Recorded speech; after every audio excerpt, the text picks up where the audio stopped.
వచనంలో కూడా 19వ వచనంలో కూడా మూడోసారి కూడా ఈ మాట మనం చూస్తాం. దానియేలు 10:19. అతడు మరలా నన్ను ముట్టి నన్ను బలపరిచి, నీవు బహుప్రియుడవు, భయపడకము, నీకు శుభమును గాక, ధైర్యము తెచ్చుకోమని నాతో చెప్పాను. అతడు నాతో ఇట్లనగా నేను ధైర్యము తెచ్చుకొని. మూడోసారి కూడా మనం చూస్తాము దానియేలు గురించి. దానియేలు నీవు బహు ప్రియుడవు. కనుక 9వ అధ్యాయం 23వ వచనంలోను, 10వ అధ్యాయం 11వ వచనంలోను, తర్వాత 10వ అధ్యాయం 19వ వచనాలు, 3 వచనాల్లో కూడా మరి దానియేలు గురించి మనం చూసినప్పుడు దేవునికి బహుప్రియమైన వాడిగా ఉన్నాడు. కనుక అంటే దేవునికి ఇష్టమైన వాడు, ప్రియుడు అంటే దేవునికి ఇష్టమైన వాడు. ఇలాగే యేసు ప్రభువారి గురించి కూడా ప్రవచనం కూడా మనం చూస్తాం. యేసు ప్రభువారి గురించి కూడా ఏమైనా ఉంది ప్రవచనము? యెషయా గ్రంథం 42వ అధ్యాయం. ఇలాంటి ప్రవచనమే యేసు ప్రభువారి గురించి కూడా రాయబడింది. యెషయా గ్రంథం 42వ అధ్యాయం మొదటి వచనం. యెషయా గ్రంథము 42వ అధ్యాయము మొదటి వచనం. ఇదిగో నేను ఆదుకొను నా సేవకుడు, నేను ఏర్పరచుకొనినవాడు, నా ప్రాణమునకు ప్రియుడు. కనుక చూసారా, కనుక అతని యందు నా ఆత్మను ఉంచి ఉన్నాను, అతడు అన్ని జనులకు న్యాయమును కనపరచును. యేసు ప్రభువు గురించి రాయబడిన ప్రవచనము అతడు నా ప్రాణమునకు ప్రియుడు. కాబట్టి ఇక్కడ ఆలోచించాలి, దేవునికి ప్రియమైన వారు ఎవరున్నారు చెప్పండి? దానియేలు ఉన్నాడు. కాబట్టి దానియేలు సాక్షి సమూహంలో ఉన్నాడు కనుక, అంటే విశ్వాస వీరుల జాబితాలో దానియేలు మనకు కనబడతాడు కనుక దానియేలు దేవునికి ప్రియమైన వారిలో దానియేలు కనబడతాడు. అందుకే 3 పర్యాయాలు దానియేలు గురించి నువ్వు బహు ప్రియుడు అని రాయబడింది. అంటే ఎప్పుడు ప్రియుడు అని పిలుస్తారు అంటే దేవునికి ఇష్టమైనవి చేసినప్పుడు, దేవునికి ఎంతో ఇష్టమైనవి చేసినప్పుడు అప్పుడు అలాంటి వాళ్ళు మాత్రమే ప్రియులని పిలువబడతారు. దానియేలు అలాంటి జాబితాలో ఉన్నాడు. అంటే దానియేలు దేవునికి ఇష్టమైనవి జరిగించాడు కనుక దేవుని సంతోషపరిచిన వాడు. కానీ ఇప్పుడు దానియేలే కాదు, యేసు ప్రభువారే కాదు, మనం కూడా దేవునికి ఎట్లా ఉండాలంట? ప్రియులుగా ఉండాలి. చూడండి, ప్రియులుగా. ఎఫెసీ పత్రిక 5వ అధ్యాయం. దేవునికి మనము ప్రీతికరమైన చేసినప్పుడు, ఇష్టమైన చేసినప్పుడు మనం కూడా దేవునికి ప్రియులుగా ఉంటాం. ఎఫెసీ పత్రిక 5వ అధ్యాయం. ఎఫెసీ పత్రిక 5వ అధ్యాయము మనం గమనించామంటే 10వ వచనం. ఎఫెసీ పత్రిక 5వ అధ్యాయము 10వ వచనం చదువుతాం. ఎఫెసీ 5:10. గనుక ప్రభువుకి ఏది ప్రీతికరమైనదో దానిని పరీక్షించుచు వెలుగు సంబంధుల వలె నడుచుకొనుడి అని చూస్తాం. ఇక్కడ పెట్టండి, పర్లేదు, ఉంటే కనుక సెట్ చేయండి, రాస్తాం. కనుక మనం గమనించామంటే ఇప్పుడు మనము కూడా దేవునికి ఇష్టమైనవి చేసినప్పుడు మనం కూడా దేవునికి ఏమవుతామంట?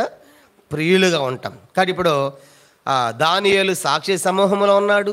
తర్వాత దానియేలు దేవునికి ఇష్టమైన వారిలో, ప్రియమైన వారిలో దానియేలు కనబడతాడు. యేసు ప్రభువారు కూడా అలాగున్నాడు. మనం కూడా దేవునికి ప్రీతికరమైనవి, ఇష్టకరమైన చేయాలని ప్రభు కోరుతూ ఉన్నట్లుగా మనం చూస్తాం.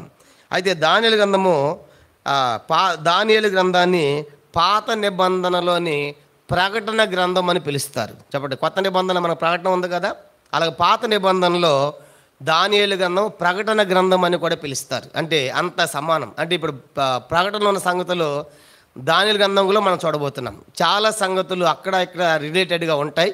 కాబట్టి అందుకే దీన్ని ఏమని పిలుస్తారంటే దానియేలు గ్రంథాన్ని దానియేలు గ్రంథము పాత నిబంధనలోని ప్రకటన గ్రంథము అని కూడా పిలుస్తారు అని కూడా గుర్తుపెట్టుకోవాలి.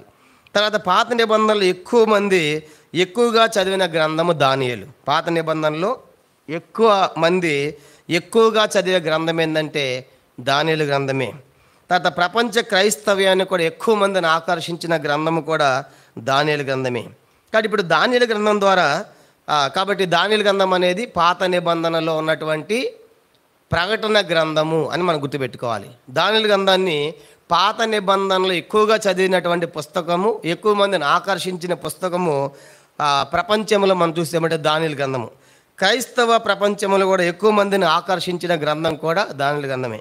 అయితే ఈ దానియేలు గ్రంథం ద్వారా దేవుడు తన ప్రజలకు ఏం చెప్పాలనుకుంటున్నాడు?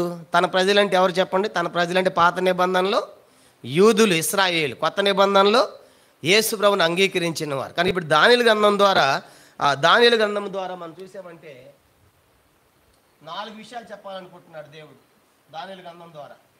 ఈ దానియేలు గ్రంథం ద్వారా తన ప్రజలకు, ముఖ్యంగా యూదులకు, కనుక పాత నిబంధనలో ఉన్న యూదులకు 4 సంగతులు చెప్పాలనుకుంటున్నాడు. దాంట్లో మొదటి సంగతి మనం చూసినప్పుడు దేవుడు సార్వభౌముడు.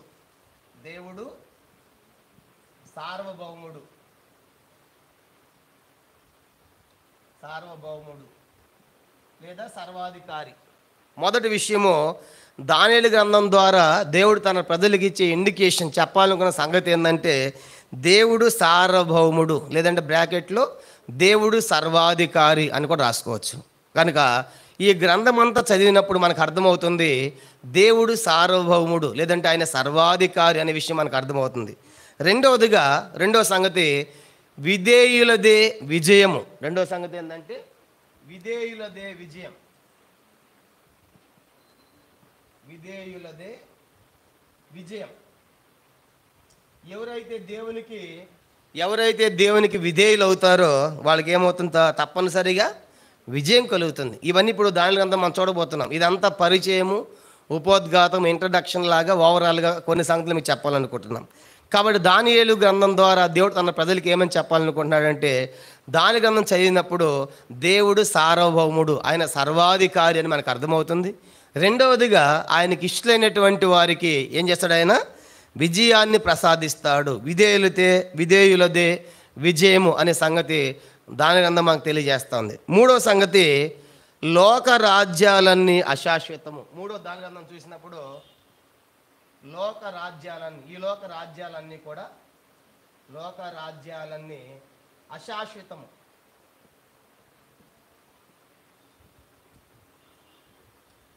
దానియేలు గ్రంథంలో చాలా రాజ్యాలు ఉంటాయి కనుక బంగారం శిరస్సు, తర్వాత వెండి, ఇత్తడి, ఉదరము, ఇనుము ఇవన్నీ చెప్పబోతున్నాం. కనుక ఇవన్నీ కూడా ఒక్కొక్క రాజ్యం. కనుక బంగారము బబులోను సూచిస్తూ ఉంటే కనుక అలాగా మరొక అది గ్రీకులను సూచిస్తూ ఉంది. ఆ రాజ్యాలన్నీ ఏమైపోయినాయి, అన్ని నాగరికతలు, డైనసిటీ అన్నీ కూడా లోకంలో, ప్రపంచంలో మట్టిలో కలిసిపోయినాయి. కనుక ఎన్నో రాజ్యాలు వచ్చినాయి కానీ ఏ రాజ్యము నిలబడలేదు. చూసారా, ఏ రాజ్యము నిలిచేది? ఏ రాజ్యం లాస్ట్ చెప్పండి. అందుకే మన పాట పాడతాం కదా, ప్రకాశమైన రాజ్యం, నిత్యం నిలిచే రాజ్యం.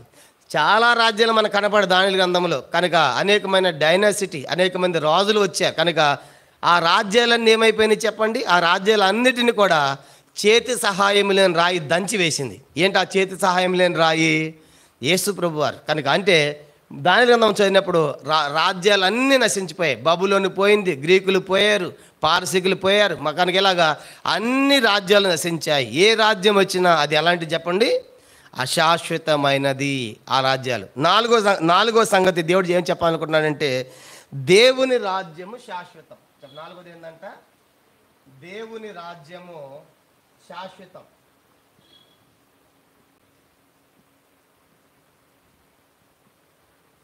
కాబట్టి దానియేలు గ్రంథం మనం చదివినప్పుడు మనకు అర్థమవుతుంది మరి ఏ రాజ్యం నిలుస్తుందంటే దేవుని రాజ్యమే ఫైనల్, కనుక చివరిగా నిలిచేది. కనుక ఇప్పుడు దేవుని రాజ్యం అంటే ఎవరు? దేవుని రాజ్యం అంటే ఎవరు? మనమే, ఆయన నమ్మిన మనమే. చూసారా? కాబట్టి మరి దేవుని రాజ్యం ప్రత్యక్షంగా దిగిరాదు. ఈరోజు యేసుప్రభువుని నమ్మిన వారంతా దేవుని రాజ్యం. అందుకే మనం రాజులైన యాజక సమూహం. కనుక ఈరోజు ఎంతమంది ఉన్నారు దేవుని రాజ్యం? దేవుని రాజ్యం ఎంత అంటే లక్షల కోట్ల మంది. చెప్పండి, ఎంతమంది దేవుని రాజ్యంలో ఉంది ఈరోజు? లక్షల కోట్ల మంది. ఒక దేశం కాదు, ఒక రాష్ట్రం కాదు, ఒక భాష కాదు, ఒక జాతి కాదు, ఒక తెగ కాదు. అందుకు ప్రకటన 5వ అధ్యాయంలో ఆయా భాషలు మాట్లాడువారు. కనుక చూసారా, కనుక ప్రపంచవ్యాప్తంగా ప్రతి ఖండములో కూడా ఈరోజు దేవుని రాజ్యం ఉంది. కనుక దేవుని రాజ్యము అంత విస్తరించింది. ఒకరోజు ఆ రాజ్యమే నిలిచేది, నిశ్చలమైంది. కాబట్టి ఈ 4 సంగతులు మనకు దానియేలు గ్రంథంలో అర్థమవుతాయి. చెప్పండి, మొదటిది ఏం చెప్పండి? దేవుడు సార్వభౌముడు, ఆయనకి ఏమైనా చేస్తాడు. ఎవరిని హెచ్చించాలంటే హెచ్చిస్తాడు, ఎవరిని దించాలంటే వాళ్ళని దించుతాడు. అలాగే జరిగింది దాని గ్రంథం. ఎవరు రాజు చేయాలంటే రాజు చేస్తాడు, ఎవరిని దించాలంటే వాళ్ళు దించుతాడు. అది జరుగుతుంది దాని గ్రంథంలో. రెండవది, ఆయనకి ఎవరైతే విధేయులు అవుతారో వాళ్ళు ఏం చేస్తారు చెప్పండి? విజయం సాధిస్తారు. సో దానియేలు ఎంత గొప్ప విజయం సాధించాడు, ఆ దేశానికి ఆయన ఏలికయ్యాడు, ప్రధానమంత్రి అయ్యాడు. ఇలా కారణం ఏంటి? దేవునికి విధేయులు. కానీ ఎప్పుడైతే విధేయులు అవుతామో దేవునికి విధేయులైన వారికి తప్పనిసరిగా విజయం ఉంటుంది అనే విషయం గుర్తుపెట్టుకోవాలి. వాళ్ళకి అగ్నిగుండం రావచ్చు, ఆ సింహాల బోలని శ్రమలు రావచ్చు, కానీ వాళ్ళు ఫైనల్గా ఏం చేస్తారు చెప్పండి? వాళ్ళు విజయం సాధిస్తారు. మూడో విషయం మనకు అర్థమైంది. ఎన్నో రాజ్యాలు వచ్చాయి. ఈరోజు కూడా మనం చూసినప్పుడు చరిత్రలు ఎన్ని రాజ్యాలు, మౌర్యులు, గుప్తులు, ఇలాగ చూసామంటే ఎన్ని డైనసిటీ వచ్చినాయి, ఎన్ని రాజ్యాలు.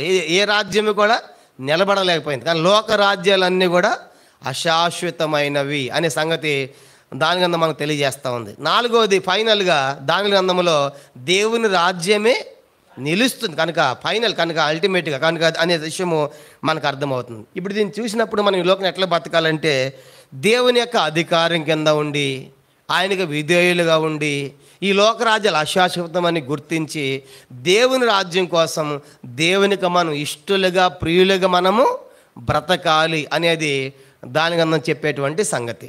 కాబట్టి దాని గ్రంథం మనకు ఏం అర్థం చేస్తుందంటే దేవుడు సార్వభౌముడు, ఆయన అధికారం కింద ఉండాలి, ఆయనకి విధేయులుగా ఉండాలి. తర్వాత ఈ లోకరాజ్యాలు ఒకరోజు నశించిపోతాయి, దేవుని రాజ్యమే నిలుస్తుందనేటువంటి ఆ గ్రహింపు కలిగి ఈ లోకంలో మనం దేవునికి దానియేలులాగా ప్రియులుగా, ఇష్టలుగా మనము బ్రతకాలి అనేది దానియేలు పుస్తకం మనకు నేర్పిస్తూ ఉంది.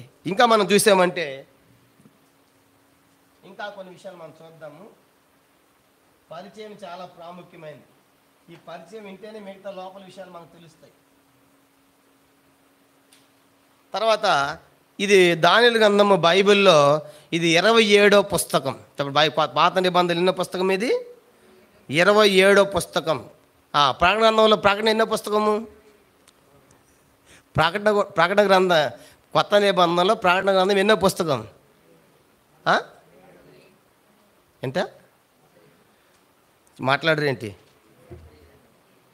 కొత్త నిబంధనలో మనకు చివరి పుస్తకం ఉంది కదా ప్రకటన, అది ఎన్నో పుస్తకం? 27. ఇది కూడా 27. కాబట్టి దాని గ్రంథము పాత నిబంధనలు చూసినప్పుడు 27 పుస్తకమే, కొత్త నిబంధనల ప్రకటన కూడా 27 పుస్తకం. ఈ రెండు కూడా రిలేటెడ్ ఉన్నాయి. ముందే చెప్పా, చాలా సంగతులు అక్కడెక్కడ మనకు దొరుకుతూ ఉంటాయి, కలుస్తూ ఉంటాయి, అవి చూస్తాం. కాబట్టి అది రాసుకుందాం. కనుక పాత నిబంధనలో ఇది 27వ పుస్తకము. చెప్పండి, పాత నిబంధనలు దానియేలు పుస్తకం ఎన్నో పుస్తకం? ఇది 27వ పుస్తకం. కనుక 27 ప్రకటన గ్రంథం కూడా 27. అంటే ఈ రెండింటికి చాలా దగ్గర రిలేషన్ ఉంది. చాలా సంగతులు మనం చూడబోతాం. కనుక గ్రంథం లోపలికి వెళ్ళిన తర్వాత క్రూరమృగం అంటాడు, అక్కడ క్రూరమృగం ఉంటుంది, ఇలా చాలా సంగతులు మనము చూస్తాం. కనుక సంగతులు చూస్తాం. కాబట్టి ఇది ఇంట్రడక్షన్ కాబట్టి ఇదంతా మీకు మైండ్లో ఉండాలి. ఓహో, ఇది 27 పుస్తకమే, అది కూడా 27 పుస్తకమే అనేది తెలిసి ఉండాలి. తర్వాత ఈ దానియేలు అనే పేరు కలిగిన వారి బైబిల్లో మనకు ముగ్గురు కనబడతారు. దానియేలు అనే పేరు కలిగిన వారి బైబిల్లో మొత్తం మనకి ముగ్గురు ఉన్నారు. దానియేలు అనేవారు ముగ్గురు మనకు కనబడతారు. మొదటి వ్యక్తి బైబిల్లో మొదటి దినవృత్తాంతములు 3వ అధ్యాయం, ఫస్ట్ క్రానికల్స్, మొదటి దినవృత్తాంతములు 3వ అధ్యాయము మొదటి వచనం. 3వ అధ్యాయం మొదటి వచనములో దావీదు కుమారులలో ఒకడు. చెప్పండి, దావీదు కుమారులలో ఒకడు అని రాసుకోవాలి. దానియేలు అనేటువంటి పేరు కలిగిన వారు మొత్తం బైబిల్లో మనకి ముగ్గురు ఉన్నారు, 3 మెంబర్స్. దాంట్లో మొదటిది మొదటి దినవృత్తాంతాలు 3వ అధ్యాయం మొదటి వచనంలో దావీదు కుమారులు ఒకడు. ఇంకా చెప్పాలంటే దావీదు యొక్క 2వ కుమారుడు. కానీ 2వ కుమారుడు అని కూడా గుర్తుపెట్టుకోవాలి. దావీదు యొక్క 2వ కుమారుని పేరు ఏంటి చెప్పండి? దానియేలు. తర్వాత దానియేలు అనేటువంటి పేరు రెండవదిగా మనకి ఎక్కడ కనబడుతుందంటే ఎజ్రా గ్రంథం 8వ అధ్యాయం మొదటి 2 వచనాలు. ఎజ్రా గ్రంథం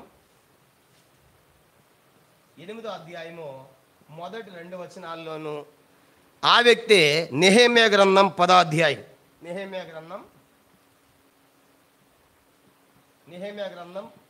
10వ అధ్యాయము 1వ వచనము 6వ వచనం 5వ వచనం కూడా మనకు కనబడుతుంది. ఈ వచనాల్లో ఉన్న దానియేలు ఒకటి ఈ రెండు భాగాల్లో. ఎజ్రా గ్రంథములో నెహెమ్యా గ్రంథములో ఉన్న దానియేలు ఎవరంటే లేవి గోత్రపు పెద్దలలో ఒకడు. చెప్పండి, ఎవరంట? లేవి గోత్రపు పెద్దలలో ఒకడు. మొదట దావీదు కుమారుడు. ఇంకా చెప్పండి, దావీదు యొక్క 2వ కుమారుడు దానియేలు అయితే రెండవ వ్యక్తి లేవి గోత్రపు పెద్దలలో ఒకటిగా మనకు కనబడతాడు. ఇతడు 2వ దానియేలు. ఇక 3వ దానియేలు చెప్పండి, ఎవరు 3వ దానియేలు? దానియేలు గ్రంథం రాసిన దానియేలే. కాబట్టి 3వది మనకు తెలిసింది. 3వ సంగతి మనం చూసినప్పుడు దానియేలు గ్రంథ ప్రవక్త అని రాసుకోవాలి. దానియేలు గ్రంథ ప్రవక్త, దానియేలు. కాబట్టి మనకి దానియేలు గురించి ఇప్పుడు మొత్తం మనం చూసినప్పుడు ఇది పాత నిబంధనలు 27 పుస్తకము అని చూసాము. కొత్త నిబంధనలో ప్రకటన కూడా 27 పుస్తకం మనం చూస్తాం. తర్వాత దానియేలు అని పేరు కలిగినప్పుడు మొత్తం ముగ్గురు కనబడతారు. మొదటి వ్యక్తి దావీదు కుమారులు ఒకడు, అంటే రెండవ వాడైతే రెండవ దానియేలు లేవి గోత్ర పెద్దల్లో మరొకరుగా మనకు కనబడతాడు. మూడవ వాడు దానియేలు గ్రంథ ప్రవక్త, పేరు కూడా దానియేలే. తర్వాత దానియేలు అంటే అర్థం ఏంటంటే, దానియేలు అనేటువంటి పదానికి అర్థము దేవుడు నా న్యాయాధిపతి. దానియేలు అంటే అర్థం ఏంటి చెప్పండి? దేవుడు నా న్యాయాధిపతి అని రాసుకోవాలి. కానీ దానియేలు అంటే అర్థము దేవుడు నా న్యాయాధిపతి అని మనం గుర్తుపెట్టుకోవాలి. దేవుడు నా న్యాయాధిపతి, దాని పదానికి అర్థము దేవుడు నా న్యాయాధిపతి. నిజంగా దానియేలు ఆ పేరుకు అర్థవంతంగా బతికాడు కనుక ప్రతి విషయంలో కూడా దేవుడు నాకు న్యాయం తీరుస్తాడు, దేవుడు నాకు న్యాయాధిపతి అన్నట్లుగానే బతికాడు. కాబట్టి కొంతమంది కొన్నిసార్లు పేర్లు ఉంటాయి కానీ ఆ పేర్లు తగినట్లుగా వారి జీవితాలు ఉండవు. సంతోషమ్మ అంటారు, పాపం సంతోషం ఎప్పుడు ఉండదు నాకు, చూసారా? అంటే పేర్లు తగినట్టుగా వారి జీవితాలు ఉండవు. శాంతమ్మ అంటారు, శాంతం ఎప్పుడు ఉంది, ఎప్పుడు కోపం ఆమెకి. అలా అయితే దానియేలు అలా కాదు. దానియేలు పేరుకు తగినట్లుగా అర్థవంతంగా బతికిన వ్యక్తిగా మనకి దానియేలు కనపడతాడు. కాబట్టి ఇక ఇప్పుడు ఈ దానియేలు గురించి కనీసం 10 సంగతులు మీకు తెలియజేయాలని కోరుతున్నా. చాలా ప్రాముఖ్యమైన సంగతులు ఇవన్నీ కూడా. దానియేలు గురించిన ఒక 10 విషయాలు కనుక మనం చూద్దాము. ఈ 10 సంగతులు కూడా దానియేలులో ఉన్న సంగతులే సేమ్ యోసేపులో కూడా ఉంటాయి. చెప్పండి, దానియేలులో ఉన్న సంగతులు సేమ్ యోసేపులో కూడా. కాబట్టి ఏమని రాసుకుందాము? దానియేలు యోసేపు పోలికలు. దానియేలు యోసేపు పోలికలు. దాని గురించి చెప్పాలి కానీ యోసేపు ఎందుకు అనుకోబాకండి. దానిలో ఉన్న సేమ్ లక్షణం ఎవరిలో ఉంటుంది? యోసేపులో కూడా. కాబట్టి మన అందుకే ఒక దెబ్బకు 2 పిట్టల్లాగా ఆ పేరు కూడా పెడితే యోసేపులో కూడా దొరుకుతుందని మనం గుర్తుపెట్టుకోవచ్చు. కానీ ఇద్దరు కూడా 10 సంగతులు మనం చూద్దాం. దానియేలు జీవితంలో ఉన్నటువంటి 10 పోలికలు, దానియేలు యోసేపు గల పోలికలు మనం చూసినప్పుడు 10 మనకు కనపడతాయి. మొదటి పోలిక ఏంటంటే ఇద్దరు కూడా కుటుంబాలకు దూరం అయ్యారు. మొదట రాసుకోవాలి, దానియేలు వారి తల్లిదండ్రుల కుటుంబాలకు దూరం అయ్యాడు. అలాగే యోసేపు కూడా వారిద్దరు కూడా కుటుంబాలకు దూరం అయ్యారు. కనుక మొదటి కుటుంబాలకు.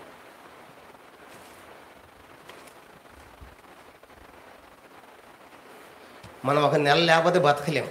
మన తల్లిదండ్రులు కానీ మన బంధువులు కానీ లేకపోతే అమ్మో అయ్యో అంటారు. కానీ చూడండి, వాళ్ళు కుటుంబాలు తల్లిదండ్రులకు దూరం అయిపోయారు కనుక ఎంత ఇప్పుడు చూడండి 10 లక్షణాలు మనకు వండర్ఫుల్ అనిపిస్తాయి. ఇలా బతికారా దాన్ని చూసినప్పుడు. మొదటిది ఏంది? వారిద్దరూ కూడా కుటుంబాలకు దూరం అయ్యారు అని రాసుకోవాలి. రెండవ లక్షణము, ఒకళ్ళేమో ఐగుప్తుకి వెళ్తే మరొక వ్యక్తి ఆడపోయాడు బబులోనికి. ఒక వ్యక్తి అంటే యోసేపు ఏమో ఐగుప్తుకి వెళ్తే దానియేలేమో బబులోను దేశానికి వెళ్ళాడు. ఇశ్రాయేల్ దేశం నుంచి బబులోను దేశానికి వెళ్ళాడు. అంటే బ్రాకెట్లో రాసుకోవాలి, పరాయి దేశంలో బతికారు. చెప్పండి, ఎక్కడ బతికారు వాళ్ళు? పరాయి దేశం. కనుక అది రాసుకోవాలి. ఇద్దరు కూడా కుటుంబాలు దూరం అవటమే కాదు, యోసేపు ఐగుప్తుకి వెళ్ళాడు పరాయి దేశము, అలాగే దానియేలు బబులోను దేశానికి వెళ్ళాడు. ఇద్దరు కూడా పరాయి దేశంలో బ్రతికారు. కనుక పరాయి దేశంలో. ఇంకా చెప్పాలంటే ఆ దేశం పోయిన తర్వాత, ఆ పరాయి దేశం పోయిన తర్వాత వాళ్ళు సజీవులుగా రాలేదు, ఆ దేశానికి తిరిగి రాలేదు, సజీవులుగా రాలేదు. కనుక పోయినప్పుడు సజీవులుగా పోయారు కనుక అంతటిని ముగించబడింది. కాబట్టి మనకేం తెలియజేస్తా ఉందంటే వాళ్ళిద్దరూ కూడా పరాయి దేశంలో బతికినట్టుగా మనం చూస్తాం. కాబట్టి ఇది రెండో సంగతికి రాసుకుందాం. మొదటిది, ఇద్దరు కూడా చెప్పిన వారి కుటుంబాలకు దూరం అయ్యారు. మొదటి సంగతిగా మనం చూసాము. రెండో విషయం మనం చూసినప్పుడు చెప్పండి, రెండవది ఏంటంట? ఒకళ్ళేమో ఐగుప్తుకి యోసేపు, దానియేలేమో బబులోను దేశానికి, అంటే పరాయి దేశానికి వాళ్ళు వెళ్ళి అక్కడ బతికారు. ఇంకా చెప్పాలంటే వారికి సజీవులుగా ఉండగా వారు తిరిగి వారి దేశానికి రాలేదు. దానియేలు రాలేదు. అలాగే చూసామంటే మనకి యోసేపు కూడా అలా కనబడతాడు. ఇది రెండో సంగతి రాసుకుందాం. మూడోది, చిన్న వయసులో, చిన్న లేదంటే యవ్వన చిన్న మరియు లేకుంటే యవ్వన వయసులో కుటుంబాలకు దూరం అయ్యారు. వాళ్ళు పోయినటువంటి ఏజ్ మనం చూసినప్పుడు సేమ్ ఇద్దరు కూడా అలాగ ఉంటుంది. కనుక చిన్న యవ్వన వయసులో కుటుంబాలకు దూరం అయ్యారు. చిన్న వయసులో ఊహించండి, చిన్న వయసులో తల్లిదండ్రులు లేకుండా ఉంటే ఎలా ఉంటుంది వాళ్ళ భవిష్యత్తు, వాళ్ళ సంగతి ఎట్లా ఉంటుందో మనం ఊహిస్తే ఎంత భయంకరం అనిపిస్తుంది. కాబట్టి చిన్న వయసులో అంటే యవ్వన వయసులో, చెప్పండి, యవ్వన వయసులో వారు కుటుంబాలకు దూరం అయ్యారు. కనుక దూరం అయ్యారు. మూడో సంగతి. నాలుగోది మనం చూసినప్పుడు నాలుగో సంగతి, పరాయి దేశంలో అన్య జాతుల మధ్య బ్రతకవలసి వచ్చింది. నాలుగోది, పరాయి దేశంలో అన్య జాతుల మధ్య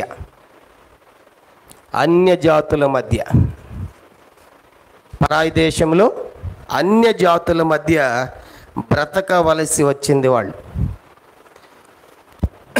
మొదటిది, ఇద్దరు కుటుంబాలు దూరం అయ్యారు. రెండవది, ఒకరు ఐగుప్తు పోతే మరొకరు బబులోనికి వెళ్ళారు, పరాయి దేశం వెళ్ళారు. కనుక సజీవంగా ఉండగా ఇంకా వాళ్ళు తిరిగి వాళ్ళ సొంత దేశానికి రాలేకపోయారు, అక్కడ ముగించారు. తర్వాత చిన్న వయసులో ఆ కుటుంబాలకు, ఈ చిన్న అంటే యవ్వన వయసులో కుటుంబాలకు దూరం అయ్యారు. మూడవది. నాలుగోది, పరాయి దేశంలో అన్య జాతుల మధ్య బతికాడు. యోసేపేమో ఐగుప్తుల మధ్య బతికాడు, దానియేలేమో బబులోన్ దేశంలో అన్య జాతుల మధ్య ఉన్నాడు. కాబట్టి అలాగ వాళ్ళు జీవించవలసి వచ్చింది. ఇవన్నీ ఊహించుకుంటే మనకి ఒళ్ళు గగ్గరు పొడిచే సంగతులు. కనుక ఎట్లా ఉంచారు వీళ్ళు, ఎలా జీవించగలిగారు అలాగూ మనం చూస్తాం. మూడవది. నాలుగవది. ఐదవది, వాళ్ళు అన్యుల మధ్య శోధనలు ఎదుర్కొన్నారు.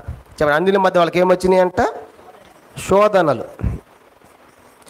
అన్యుల మధ్య బతుకుతూ ఉన్నప్పుడు దేవుని బిడ్డలుగా వాళ్ళకి శోధనలు ఎదుర్కొన్నారు. అన్యుల మధ్య శోధనలు ఎదుర్కొన్నారు. ఇది ఐదవ సంగతిగా మనం రాసుకుందాం.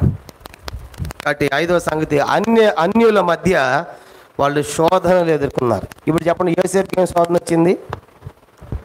చెప్పండి, యోసేపుకి ఏం శోధన? పరో భార్య శోధించి పాపం చేయమని శోధించింది. కానీ అలాంటి శోధనలు, భయంకరమైన శోధనలు ఎదుర్కొన్నాడు. నేను చెప్తాను, ఎన్నో స్థలాల్లో యోసేపుకి పాపం చేయటానికి పాపము సమీపంగా వచ్చింది. పాపం ఎక్కడి దాకా వచ్చింది? సమీపంగా పాపం వచ్చిన పాపము చేయలేదు. ఇది పాపం కోసం పరిగెడుతున్నారు మనిషి.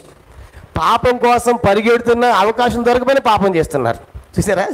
కాబట్టి యోసేపుకి పాపం చేసావు ఇంట్లోనే కదా. కనుక ఆ పాపం ఎంత సమీపంగా వచ్చిందంటే యోసేపుకి. కానీ అన్నాడు, ఇలాంటి దుష్కార్యం చేసి నేను దేవునికి విరోధం ఎలాగూ నేను పాపం చేస్తాను అంటే యోసేపుకి ఆ భయంకరమైన శోధన సమీపంగా వచ్చిన ఆయన శోధన జయించాడు. ఇప్పుడు దానియేలుకి ఏం శోధన వచ్చింది చెప్పండి? దానియేలుకి ఏం శోధన? ఆ ప్రతిమకు నమస్కారం చేయాలి, మొక్కాలి. చూసారా? కనుక పరాయి దేశం, వేరే దేశంలో ఉన్నారు. కనుక ఏం జరుగుతుంది? ఆ మొక్కపోతే అక్కడ ఉన్న కదా జరిగే శిక్షలు ఉన్నాయి కదా.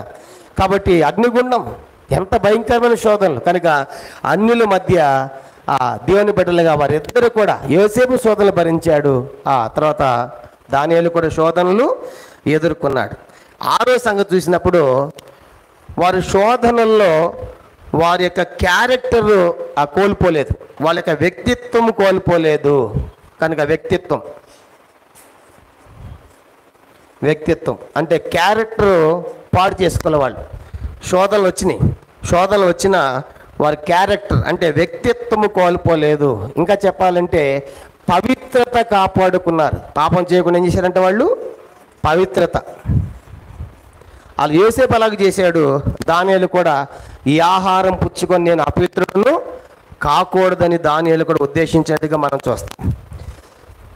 కాబట్టి మనకేమర్థమవుతుందంటే ఆరో సంగతి, శోధనలు వచ్చిన వాళ్ళ క్యారెక్టర్ వ్యక్తిత్వాన్ని కోల్పోలేదు, పవిత్రంగా జీవించారు.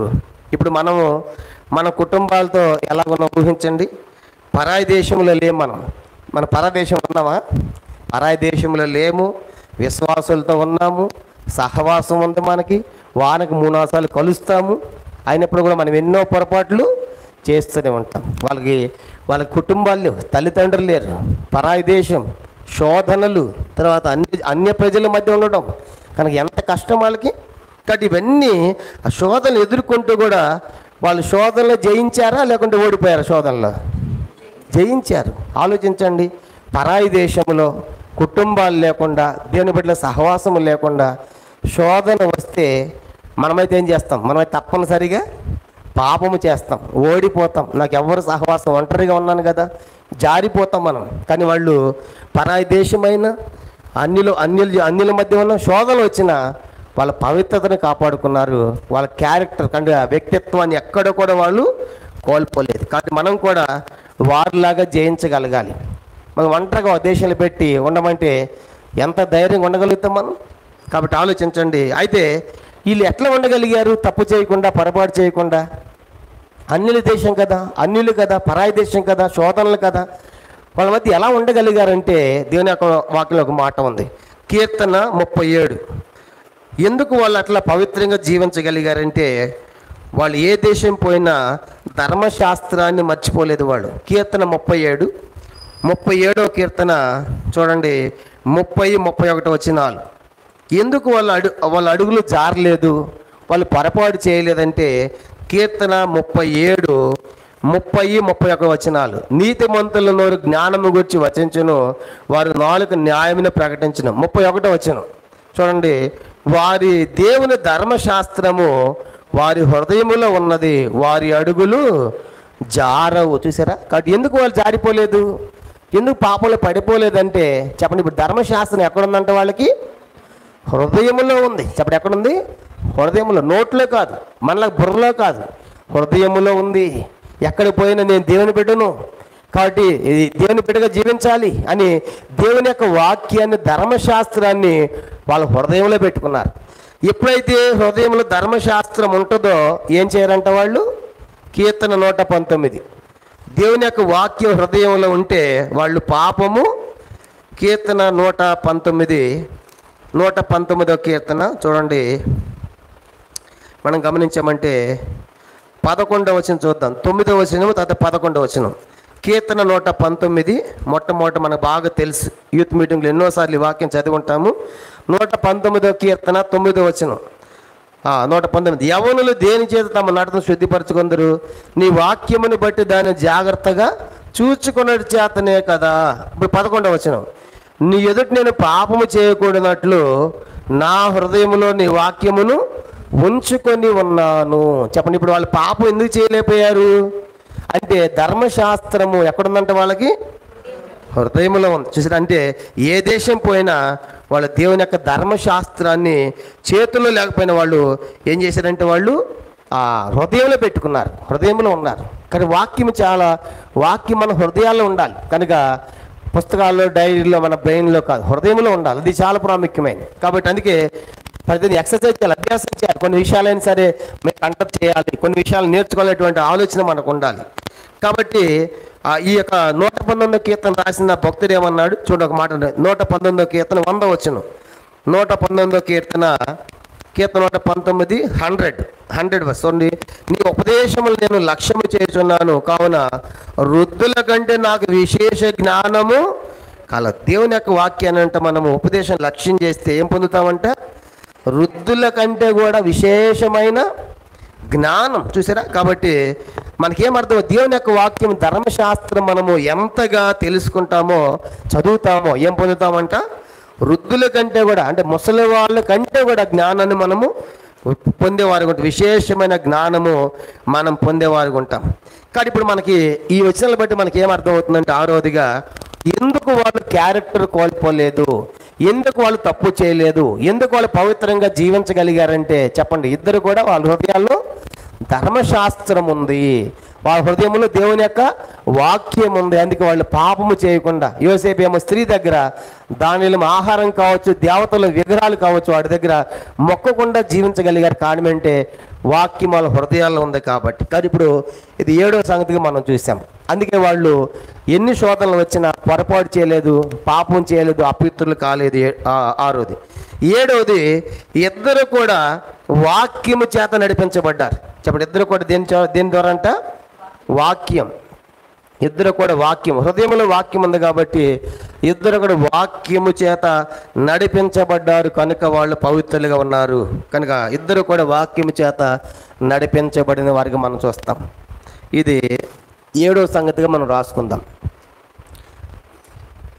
తర్వాత 8వ సంగతి మనం చూసినప్పుడు, 8వ విషయం మనం చూసినప్పుడు 8వ సంగతి, ఇద్దరు కూడా ఎదుటివారి కలల భావము చెప్పగలరు.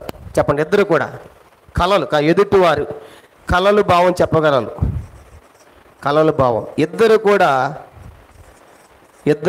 ఎదుటివారి కలల భావము చెప్పగలరు. ఇది 8వదిగా రాసుకుందాం. యేసేపు కూడా చెప్పాడు లేదా కలల భావం? యేసేపు చెప్పాడు, దానియేలు కూడా చెప్పాడు. కాబట్టి దానియేలు అయితే ఒక కళ వస్తుంది. కళ వచ్చిన తర్వాత రాజుకి అందరిని పిలుస్తారు, గాడి వాళ్ళని, పలానా కళ వచ్చింది మర్చిపోయాను, మీరు కళ చెప్పాలి, కళ భావం కూడా చెప్పాలి అంటాడు. అప్పుడు అంటారు, రాజా నువ్వు కళ చెప్తాన్ని భావం చెప్తాం కానీ ఇలాంటిది ఎవడో చెప్పలే అంటాడు. నన్ను అవమానం చేస్తున్నారా, తమాషాగా ఉందా, మొత్తం చంపేది ఆజ్ఞేస్తాడు. అప్పుడు దానియేలు వాళ్ళ స్నేహితులు తెలుసుకొని కొంచెం మాకు టైం ఇవ్వండి అని చెప్పేసి వీళ్ళంతా ఏం చేస్తారు, ప్రార్థన చేస్తారు. ప్రార్థన చేస్తే కళ భావం దేవుడు ఎవరికి ఇచ్చాడు? దానియేలుకి ఇచ్చాడు. అప్పుడు ఆ కళ చెప్పిన తర్వాత వెంటనే దానియేలుకి సాష్టాంగ నమస్కారం చేసి దానియేలుని పూజించి ఆ దేశంలో పై స్థానంలో పెట్టాడు ఆ రాజు. అంటే ఇద్దరు కూడా, యోసేపు కూడా అలాగే కదా, యోసేపు కూడా కళల భావం కూడా చెప్పాడు ఆయన కూడా. కాబట్టి ఇద్దరు కూడా ఈ సామర్థ్యాలు వాళ్ళ సొంతకు వచ్చినాయి కాదు, వాక్యంగా నడిపించబడ్డారు. కాబట్టి దేవుడే అవి వాళ్ళకి బయలుపరిచాడు, దేవుడే వాళ్ళకి ఇచ్చాడు. కనుక ఆ ఆధిక్యత, కళ చెప్పడం అంటే చిన్న విషయం కాదు. కనుక ఆ కళల భావం చెప్పడం అంటే నోటికి వచ్చింది చెప్పడం కాదు. కనుక ఆ కళ అంతా చెప్పాలి, దాని భావం కూడా చెప్పాలి. ఇద్దరు కూడా కళల భావం చెప్పగలరు. ఆ యొక్క సామర్థ్యము దేవుని యొక్క ఆత్మ చేత పొందారు. ఇది 9వదిగా మనం చూస్తాం. 8వదిగా 9వ సంగతి, ఇద్దరు కూడా రాజులకు స్నేహితులయ్యారు. చెప్పండి, ఇద్దరు ఏమయ్యారంటే రాజులకు స్నేహితులయ్యారు. ఎప్పుడైతే కళల భావం చెప్పాడో అక్కడ ఆ రాజు సంతోషించాడు, ఇక్కడ ఈ రాజు సంతోషపడి ఇద్దరిని దగ్గర తీసుకున్నాడు. కాబట్టి స్నేహితులుగా వీళ్ళ దేవుడే దేవుడు, ఇక వేరొక దేవుడు లేడని చెప్పేసి ఆ రాజులు అంత సన్నిహితంగా దగ్గరయ్యారు రాజులకి. కాబట్టి ఇద్దరు కూడా ఊహించండి, ఒక వాళ్ళు పోయిన స్థితి మనం చూసినప్పుడు ఎట్లా పోయారు, ఎట్లా రాజు దగ్గరికి వెళ్ళిపోయారు ఊహిస్తే మనం వండర్ అయిపోద్ది. కానీ పోయినప్పుడు కుటుంబాలు దూరం అయిపోయారు కదా, ఐగుప్తు అయితే అనే బబులని పోయారు కదా, చిన్న వయసు యవన వయసులో కదా, తప్పిపోయే వయసు టీనేజ్ కదా, అలాంటి వయసులో పోవటమే కాకుండా అన్నిల మధ్య బతకడం అంటే ఎంత కష్టము, ఎన్ని శోధనలు వాళ్ళకు, తినే దగ్గర తాగే దగ్గర స్త్రీల దగ్గర ఎన్ని శోధనలు ఎదుర్కొన్నారు. కనుక అన్నిల మధ్య బతకటము, వాళ్ళ మధ్య శోధనలు ఎదుర్కోవటము, పవిత్రంగా జీవించటము, దేవుని హృదయంలో దేవుని యొక్క వాక్యాన్ని కలిగి ఉండటము, తద్వారా వాళ్ళు వాక్యం మీద నడిపించబడటము, ఇవన్నీ కూడా దేవుడు చేశాయంటే వాళ్ళని ఒక పై స్థానం తీసుకున్నాడు. ఇద్దరికి ఆత్మనిచ్చి దేవుని యొక్క ఆత్మ చేత వారి కళల భావాలు రాజులు చెప్పి ఆధిక్యత ఇచ్చాడు. ఇప్పుడు వాళ్ళు రాజులకి ఏమైపోయారు చెప్పండి, చాలా సమీపంగా, మనం ఊహించలేం. ఒక దాసులుగా పోయి రాజు పక్కనే కూర్చున్నారు. ఎంత గొప్ప ఆధిక్యత. కనుక కారణం ఏంటంటే, ఎందుకు ఒక వ్యక్తి రాజుకు దగ్గర అవుతాడంటే చూడండి, సామెతల గ్రంథము 28వ అధ్యాయం, సామెతలు 28వ అధ్యాయము, సామెతలు 28వ అధ్యాయము 20వ వచనం. సామెతల గ్రంథము 28వ అధ్యాయం 20వ వచనం, నమ్మకమైన వారికి దీవెనలు మెండుగా వస్తాయి అంటాడు. సామెతలు 28:20 అంటాడు కదా, నమ్మకమైన వానికి దీవెనలు. ఎంత దీవెన, రాజుతో ఉండేటువంటి దీవెన ఎంత గొప్ప దీవెన. కారణం ఏంటంటే ఇద్దరి జీవితాల్లో మనకేం కనపడది, నమ్మకత్వము. కనుక నమ్మకత్వం. సామెతలు 22వ అధ్యాయము 29లో ఒక మాట రాయబడింది. 22వ అధ్యాయం సామెతలు 29 కూడా చదువుతాము. తన పనిలో నిపుణత గలవని చూచితివా, అల్పులైన వారి ఎదుట కాదు, వాడు రాజుల ఎదుటనే నిలుచును. చూసారా, కాబట్టి గమనించామంటే రాజులు నిలబడగలగాలి. కారణం ఏంటంటే వాళ్ళ పనిలో నిపుణత ఉంది, వాళ్ళ పనిలో నమ్మకత్వం ఉంది.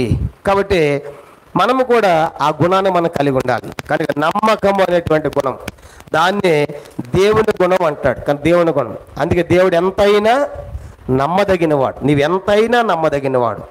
కాబట్టి వీళ్ళు ఎట్లా రాజుకు స్నేహితులు అవ్వగలిగారు, రాజుకు సమీపం కాగలిగారంటే వారిలో నమ్మకత్వం ద్వారా దీవెనలు, పనిలో నిపుణత ఉన్నప్పుడు నమ్మకమైన రాజు ఎదుట నిలబడతాడు. కాబట్టి మనం కూడా మనకు వచ్చే బలహీనతల్లో వీటన్నిటిలో మనం కూడా దేవుని మీద ఆధారపడినప్పుడు మనము కూడా విజయవంతమైన జీవితాలు మనం జీవిస్తాం.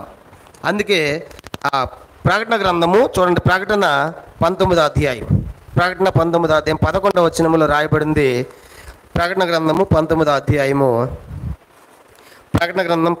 అధ్యాయం 11వ వచనం. మరియు పరలోకము తెరవబడి ఉంట చూచితిని, అప్పుడు అదిగో తెల్లని గుర్రం ఒకటి కనబడును, దాని మీద కూర్చున్నవాడు నమ్మకమైన వాడును సత్యవంతుడు నామము గలవాడు, ఆయన నీతిని బట్టి విమర్శ చేస్తూ యుద్ధములను జరిగించున్నాడు. చూసారా కనుక మనకు ఆ తెల్లని గుర్రం మీద కూర్చుని ఆయన ఎవరంటే నమ్మకమైన వాడు, సత్యవంతుడు. కాబట్టి నమ్మకమైన వాళ్ళకి దేవుని రాజ్యంలో చోటు ఉంటుంది. కాబట్టి అస్థిరులకు లేదు, కాబట్టి మనం జ్ఞాపకం పెట్టుకోవాలి. దానియేలు, యోసేపు లాగా మనం కూడా ఎప్పుడైతే నమ్మకంగా జీవిస్తామో విస్తారమైన దీవెనలు పొందటమే కాకుండా పనిలో నమ్మకం ఉంటామో రాజుల దాకా తీసుకొని పోతారు దేవుడు, రాజులు నిలబెడతాడు వాళ్ళని. కాబట్టి అలాంటి నమ్మకత్వము మనము కలిగి ఉండాలి. ఇంకా రాజుకి ఎందుకు సమీపం కాగలిగారు వాళ్ళంటే సామెతలు 22వ అధ్యాయము 11వ వచనం. వారిలో నమ్మకత్వం ఉంది, తర్వాత వారిలో నిపుణత ఉంది, తర్వాత హృదయ శుద్ధి అంట. సామెతలు 22వ అధ్యాయము 11వ వచనం. హృదయ శుద్ధిని ప్రేమించేవాడు రాజుకు స్నేహితుడు. సామెతలు 22:11 వచనం. సామెతలు 22:11. హృదయ శుద్ధిని ప్రేమించుచు దయగల మాటలు పలుకువానికి రాజు స్నేహితుడు. ఇప్పుడు చెప్పండి, రాజు స్నేహితులు ఎవరంటే వీళ్ళ హృదయంలో ఏమని చెప్పండి, దేన్ని ప్రేమించిన వాళ్ళు హృదయ శుద్ధిని అంటే హృదయంలో పాపం చేయకూడదు, హృదయం పవిత్రంగా ఉండాలి. కాబట్టి నేను ఏ దేశంలో ఉన్నా దేవుడు నన్ను చూస్తా ఉన్నాడు అనే భయం కలిగి వాళ్ళు బతికారు. కాబట్టి అందుకే రాజులు నిలబడ్డారు, విస్తారమైన దీవెనలు పొందారు. అంత మాత్రమే కాకుండా రాజుకు స్నేహితులు అయ్యారు. కాబట్టి రాజుకి ఎందుకు స్నేహితులు? హృదయ శుద్ధిని ప్రేమించిన వారు. కాబట్టి అంటే అందుకే దానిలో ఆహారం విషయంలో తొందరపడలేదు. యోసేపు పాపం సమీపంగా వచ్చినప్పటికి కూడా అమ్మో ఇది ఎలాంటి దుష్కారం నేను చేయకూడదు అని చెప్పేసి వాళ్ళ హృదయాలను శుద్ధి చేసుకున్నారు. అందుకే మనకు మత్తయి సువార్త 5వ అధ్యాయము 8 ప్రభు ఏమని చెప్పాడు? మత్తయి సువార్త 5, హృదయ శుద్ధి గలవారు ధన్యులు, వారు దేవుని చూచేతారు. అందుకే వాళ్ళకి దర్శనాలు వచ్చాయి. కాబట్టి హృదయ శుద్ధిని ప్రేమించారు. కాబట్టి ఇప్పుడు 9వ సంగతి, ఎందుకు రాజుకు స్నేహితులయ్యారంటే వాళ్ళ నమ్మకత్వం ఉంది. ఎందుకు వారు రాజుకు స్నేహితులయ్యారంటే వాళ్ళ పనిలో నిపుణత ఉన్నది. ఎందుకు రాజుకు స్నేహితులయ్యారంటే చెప్పండి, వాళ్ళు హృదయ శుద్ధిని ప్రేమించిన వారు. కాబట్టి హృదయ శుద్ధిని, కాబట్టి మనం కూడా మన హృదయ శుద్ధిని ప్రేమించాలి, నమ్మకంగా ఉండాలి, మనం చేసే పనిలో నిపుణత ఉండాలి. చూసారా, మళ్ళీ ఆయన పని చేయాలన్నట్టు ఉండాలి. కనుక ఆయన చేసి వెళ్ళిపోయినట్టు ఉండకూడదు. అప్పుడు మనము రాజుకు దగ్గర అవుతాం. చూసారా, రాజుకు దగ్గర అవుతాము, రాజు స్నేహితులు అవుతాం. తర్వాత 10వ సంగతి, 10వ విషయము రాసుకుందాము. 10వది ఆఖరిది ఏంటంటే రాజు తరువాత పాలకులుగా, ప్రధానులుగా ఏలికలయ్యారు. 10వ సంగతి ఏం చెప్పండి? రాజు తరువాత, ఆ రాజుల తర్వాత ఏమన్నారు? రాజు తరువాత వాళ్ళు ఏమయ్యారంటే పాలకులు, పరిపాలించారు, పాలకులయ్యారు, ప్రధానులయ్యారు, ఏలికలయ్యారు. ఆ దేశాలకే. యోసేపు ఐగుప్తు దేశం అయితే దానియేలు బబులోను దేశానికి. వాళ్ళు ఏమయ్యారంటే వాళ్ళు ఏలికలయ్యారు, పాలకులయ్యారు, ప్రధానులయ్యారు. ఎట్లా పోయి? ఒక దాసులుగా పోయి, ఇద్దరు అలాగిపోయారు, అమ్మబడ్డారు. దాసులుగా పోయి దేశాన్ని పరిపాలించారు. ఊహించండి ఎలా ఉంటుంది. కుటుంబాలు లేకుండా పోయారు. ఒక మాట చెప్పాలంటే కనుక తల్లిదండ్రులు లేకుండా పోయారు, అన్యుల మధ్య బతికారు, ఎన్నో శోధనలు ఎదుర్కొన్నారు, ఎక్కడ పొరపాటు తప్పు చేయలేదు, హృదయంలో ధర్మశాస్త్రం పెట్టుకున్నారు, వాక్య ప్రకారం నడిచిన వారు. అందుకే దేవుడు వాళ్ళకి ఆత్మ ఇచ్చాడు, కళలు చెప్పే సామర్థ్యం ఇచ్చాడు, రాజుకు సమీపం కాగలిగారు. కారణం ఏంటంటే నమ్మకంగా జీవించారు, హృదయ శుద్ధిని ప్రేమించారు, వారి పనులు నిపుణత కనపరిచారు. అంత మాత్రమే కాకుండా ఇప్పుడు వాళ్ళ రాజులందరూ ఏమన్నారంటే నా తర్వాత నెక్స్ట్ రాజు ఎవరు చెప్పండి? దానియేలే, యోసేపు అని వాళ్ళు చెప్పారు. అంటే రాజు తరువాత ఆ దేశాన్ని పరిపాలించే పాలకులయ్యారు, ప్రధానులయ్యారు, నాయకులయ్యారంటే చిన్న విషయం కాదు ఇది. కాబట్టి వాళ్ళ జీవితాలు మనకి ఎన్నో పాఠాలు మనకు నేర్పిస్తూ ఉన్నాయి. మనమైతే పరాయి దేశానికి ఇప్పుడు ఈ చిన్న వయసు అంటే దానియేలుకు సుమారుగా 14 నుంచి 15 సంవత్సరాల వయసు దానియేలుకి అది వెళ్ళినప్పుడు. యవన వయసు అంటే 14 లేదా 15 అంత వయసులో వెళ్ళారు. అంత వయసులో వెళ్ళిన వాడు ఎట్లా ఉండాలో ఆలోచించండి. అట్లా చిన్న వయసులో యవన దశలో ఉండి వాళ్ళు పోయి ఎంత కాపాడుకున్నారు పవిత్రతను. కాబట్టి ప్రతి సంగతి కూడా, కాబట్టి మనకైతే ఈరోజు మనకి తల్లిదండ్రులు ఉన్నారు, సహవాసం ఉంది, విశ్వాసులు ఉన్నారు, ఎన్నో వసతులు మనకున్నాయి. పరాదేశం మనం లేము, మందిరాలు లేకుండా లేము, సహవాసం లేకుండా అన్నీ ఉండి కూడా మరి మన జీవితం ఎలాగుండే మనం ఆలోచించుకున్నప్పుడు అసలు వాళ్ళకి మనకు పోలికే లేదు. మనకు అన్నీ ఉన్న ప్రతి దినము జారిపోతూనే ఉంటాం. కారణం ఏంటంటే ఇవన్నీ మనం పాటించలేకపోతున్నాం.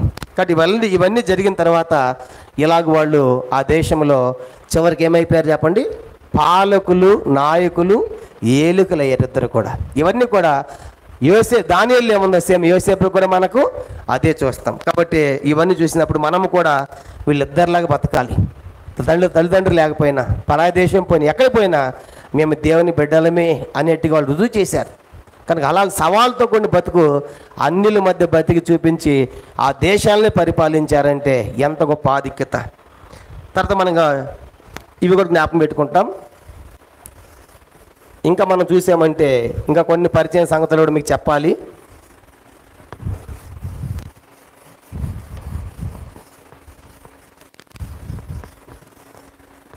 ఇంకా మనం చూసామంటే దానియేలు గ్రంథము 1వ అధ్యాయం 1వ వచనం. ఇవన్నీ కూడా పరిచయం సంగతులే.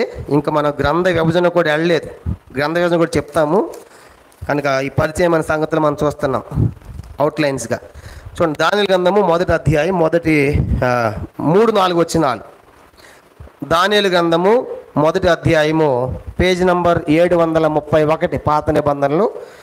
దానియేలు గ్రంథము చూడండి, దానియేలు గ్రంథము 1వ అధ్యాయం 3-4 వచనాలు చూద్దాం. 3-4 చదవండి. రాజు అస్పెనజు అను తన నపుంసకుల అధిపతిని పిలిపించి అతనికి ఇలాగున ఆజ్ఞాపించెను. ఇశ్రాయేళ్ల రాజవంశములలో ముఖ్యులై లోపము లేని సౌందర్యమును, సకల విద్యా ప్రవీణతయు, జ్ఞానమును కలిగి తత్వజ్ఞానము తెలిసిన వారై రాజు నగరును నిలువదగిన కొందరు బాలులను రప్పించి కల్దీల విద్యను భాషను వారికి నేర్పించము. వీళ్ళు ఏ వంశీయులంట? రాజవంశీయులు. దానియేలు వాళ్ళంతా ఎవరు? రాజవంశీయులు. అంటే మనం రాజుల చరిత్ర చదువుకున్నాం కదా, ఆ రాజుల చరిత్రలో పండితులు ఏమంటున్నారంటే హిజ్కియా గారి వంశంలో వచ్చి ఉండాలి అంటున్నారు. ఏ వంశం అంటే వీళ్ళు వచ్చింది? బహుశా హిజ్కియా రాజు కదా, కనుక హిజ్కియా గారి వంశీకుల్లో నుండి వచ్చి ఉండవచ్చు అనేది పండితుల అభిప్రాయం. దానియేలు వారి ఏ వంశం అంటే వాళ్ళది హిజ్కియా గారి వంశములో నుండి వాళ్ళు వచ్చి ఉండు. కనుక దానియేలు సామాన్యుడు కాదు, ఒక రాజవంశీయుడు. అందుకే రాజవంశీయులు ఎన్నుకున్నారు. కాబట్టి ఈ హిజ్కియా గారు రాజవంశీకులు ఉండవచ్చు అన్నది క్రైస్తవ పండితుల మధ్య ఉన్నటువంటి అభిప్రాయం. తర్వాత మరి హిజ్కియా గారి వంశములు వచ్చారు. అయితే వీళ్ళు ఏం జరిగింది, ఎట్లా పోయారు చెరలోకి? మొదటి వచనం దానియేలు గ్రంథం 1వ అధ్యాయం. దానియేలు గ్రంథం 1వ అధ్యాయం 1వ వచనం చూడండి. దానియేలు గ్రంథము 1వ అధ్యాయం 1వ వచనం. యోధా రాజుకు యెహోయాకీము ఏలుబడిలో 3వ సంవత్సరమున బబులోను రాజుకు నెబుకద్నెజరు యెరూషలేము మీదకి వచ్చి దానిని ముట్టడి వేయగా. ఇప్పుడు చెప్పండి, మనం రాజుల చరిత్ర ఇక్కడ చెప్పాం, అందరిని ప్రశ్నలు అడగవచ్చు ఇక్కడ, ఎందుకంటే ఇవన్నీ మీరు విన్నారు బాగా. ఇప్పుడు చెప్పండి, యెహోయాకీము ఎన్నో రాజు? మర్చిపోయారు. 18వ రాజు ఆయన. ఎన్నో రాజు చెప్పండి? 18వ రాజు ఆయన. మనం చూసిన రాజుల చరిత్రలో 18వ రాజు ఆయన. యెహోయాకీము ఏలుబడిలో ఏ సంవత్సరం మీద అంటే యెహోయాకీము అనేటువంటి రాజు అందరూ చూడాలి. మనం చూసాం కదా రాజుల చరిత్ర చూసినప్పుడు ఇది ఇశ్రాయేల్ దేశము. ఇశ్రాయేల్ దేశం అయితే ఇది ఉత్తర రాజ్యము, ఇది దక్షిణ రాజ్యం. దక్షిణ రాజ్యం అయినప్పుడు ఉత్తర రాజ్యానికి 10 గోత్రాలు పోయినాయి. ఉత్తర రాజ్యానికి 10 గోత్రాలు పోయినాయి. దక్షిణ గోత్రానికి 2 గోత్రాలు యోధా బెన్యామీను పని చెప్పుకున్నాం. ఉత్తర రాజ్యానికి మొట్టమొదటి రాజధాని షెకెం అని చెప్పుకున్నాం. తర్వాత తిర్సాగా మారిందని చెప్పుకున్నాం. ఆ తర్వాత ఫైనల్గా షోమ్రోన్గా స్థిరపడిందని చెప్పుకున్నాం. దక్షిణ రాజ్యానికి రాజధాని ఏమని చెప్పండి? జెరూసలేం అప్పుడు ఇప్పుడు కూడా కనుక అదేం మారలేదు, కానీ జెరూసలేంగా పెట్టుకున్నారు. కానీ ఉత్తర రాజ్యానికి 19 మంది రాజులు వచ్చారు, దక్షిణ రాజ్యానికి ఏమో 20 మంది రాజులు వచ్చినట్టుగా మనం రాజుల చేతలు చెప్పాము. ఇక్కడ ఈ దక్షిణ రాజ్యములో 18వ రాజు యెహోయాకీము. చిన్నరాజు చెప్పండి, ఆయన 18వ రాజు. ఆయన ఏలుబడిలో ఏ సంవత్సరం దాడి జరిగింది? ఇక 18 అంటే 19, 20 రాజధానులు మొత్తం వెళ్ళిపోయింది. ఇక బబులోను చెరలోకి వెళ్ళిపోయారు. కనుక యెహోయాకీం టైంలోనే దాడి జరిగింది. కనుక నెబుకద్నెజర్ దాడి చేశాడు. ఇప్పుడు ఇక్కడ ఈ 18వ రాజు ఎవరంటే యెహోయాకీము. చెప్పండి, యెహోయాకీము. ఈ యెహోయాకీము యొక్క ఏలుబడిలో ఎన్నో సంవత్సరం అంట? 3వ సంవత్సరం. అయితే ఇప్పుడు యెహోయాకీము ఏలుబడి ఎప్పుడు? యెహోయాకీము ఏలుబడి క్రీస్తు పూర్వము 609. చెప్పండి, యెహోయాకీము యొక్క ఏలుబడి ఎప్పుడు చరిత్రలో? 609లో రాజు అయ్యాడు. కానీ 609లో రాజు అయితే ఎన్నో సంవత్సరాలు దాడి జరిగింది? ఎన్నో సంవత్సరం? 3వ సంవత్సరం. -3. 609 -3 ఎంత? 606. అదే 606లో చెరలోకి వెళ్ళారు. చెప్పండి. కనుక యెహోయాకీము యొక్క ఏలుబడి 609. అతను దక్షిణ రాజ్యానికి ఆయన, ఇక్కడ దక్షిణ రాజ్యానికి ఇంకోటి చెప్పాలి. ఉత్తర రాజ్యం ఏ చెరలోకి పోయిందని చెప్పుకున్నాము? అషూర్ చెరలోకి వెళ్ళిపోయింది ఉత్తర రాజ్యం. దక్షిణ రాజ్యం ఏమో బబులోను చెరలోకి వెళ్ళిపోయింది. ఈ దక్షిణ రాజ్యంలో 18వ రాజు అని యెహోయాకీము టైంలో దాడి జరిగింది. కనుక ఆయన టైం ఎప్పుడని చెప్పుకున్నాము? 609లో ఆయన రాజు అయ్యాడు. 609 రాజు అయ్యి మొదటి సంవత్సరం, 2వ సంవత్సరము, 3వ సంవత్సరం రాగానే దాడి జరిగింది. -3 వేస్తే ఎంత టైము? 606. 606లో దాడి జరిగింది. దాడి జరిగి చెరలోకి వెళ్ళారు. కాబట్టి ఇప్పుడు 606లో యెరూషలేము పట్టబడి, కాబట్టి యెరూషలేము పట్టబడి బబులోను యొక్క చెరలోకి వెళ్ళింది అని గుర్తుపెట్టుకోవాలి. యెహోయాకీము 18వ రాజు, 609 ఆయన పరిపాలన స్టార్ట్ అయిన తర్వాత 3వ సంవత్సరం అంటే చెప్పండి, ఇది ముందు చూడకూడదు, వెనక్కి వెళ్ళాలి. కొత్త నిబంధన కాలం మనం ముందుకు వెళ్తాం, పాత నిబంధన వెనక్కి వెళ్తూ ఉండాలి. గుర్తుపెట్టుకోండి. కనుక ఇది చూడగానే 603 -9 అంటే కొంతమందికి డౌట్ రావచ్చు. ఇది మనం వెనక్కి వెళ్ళాలి. కనుక పాత నిబంధన గుర్తుపెట్టుకోండి. 603లో జరిగితే చెప్పండి 3 సంవత్సరాలు మనం వెనక్కి వెళ్ళాలి. ఎంత వచ్చింది? 606. 606లో దాడి జరిగింది. ఇప్పుడు ప్రశ్న ఏంటంటే 606లో దాడి జరిగినప్పుడు దానియేలు వయసు ఎంత అని చెప్పుకున్నాము? సుమారు 14 లేదా 15 సంవత్సరాలు. అంటే ఈ 606లో దాడి జరిగే సమయానికి దానియేలు ఏ వయసులో ఉన్నాడు? చెప్పండి, ఏ వయసులో ఉన్నాడు? యవ్వన కాలంలో ఉన్నాడు. దానియేలు గ్రంథం మొదటి అధ్యాయము 17వ వచనం చూడండి. వాళ్ళ గురించి బాలురు అని రాయబడింది. బాలురు అంటే చిన్న పశుపాదకి బాలురు కాదు వాళ్ళు. దానియేలు గ్రంథం మొదటి అధ్యాయం 17వ వచనం. దానియేలు గ్రంథము మొదటి అధ్యాయము 17వ వచనం చూడండి. ఈ 4 బాలుల సంగతి ఏమనగా దేవుడు వారికి జ్ఞానమును సకల శాస్త్ర ప్రవీణత వివేచన అనుగ్రహం. ఈ 4 బాలుల సంగతి. కనుక బాలురు అనగానే ఏదో చిన్న పిల్లలు అనుకోబాకండి. బాలురు అంటే ఇప్పుడు వాళ్ళు ఏ వయసు అని చెప్పుకున్నాం మనము? 14 లేదా 15. కానీ టీనేజ్లో ఉన్న దానియేలు. కానీ ఇప్పుడు దానియేలుకి 606 దాడి జరిగే సమయానికి దానియేలు వయసు 14 లేదా 15 సంవత్సరాలు అనుకుంటే దానియేలు ఎప్పుడు పుట్టుండాలి? చెప్పండి, దానియేలు ఎప్పుడు పుట్టుండాలి? 620 పుట్టాడు. 620 -14 వేసాం. కనుక అనుకుంటే ఎంత? 606. కానీ కన్ఫ్యూజ్ కావద్దు. దానియేలు యెహోయాకీము ఎన్నో రాజు? ఈయన 18వ రాజు. ఎప్పుడు రాజ్యానికి వచ్చాడు ఈయన? 609లో. ఈయన 609 రాజు అయిన తర్వాత 3 సంవత్సరాలు గడిచిన తర్వాత, 3 సంవత్సరాలు అంటే 600 -3 వేస్తే ఎంత వచ్చింది మనకు? 606లో యెరూషలేము ముట్టడి జరిగింది. దాడి జరిగి చెరలోకి పోయారు. చెరలోకి పోయిన తర్వాత అది 3 దఫాలుగా జరిగింది. ఫైనల్గా 606లోకి వెళ్ళిపోతారు. కనుక వెళ్ళిన తర్వాత 606లో దాడి జరిగిన తర్వాత 3 దఫాలుగా పోయారు. దానియేలు మొదటి దఫాలో పోయాడు. చెప్పండి, దానియేలు ఏ దఫాలో పోయాడు?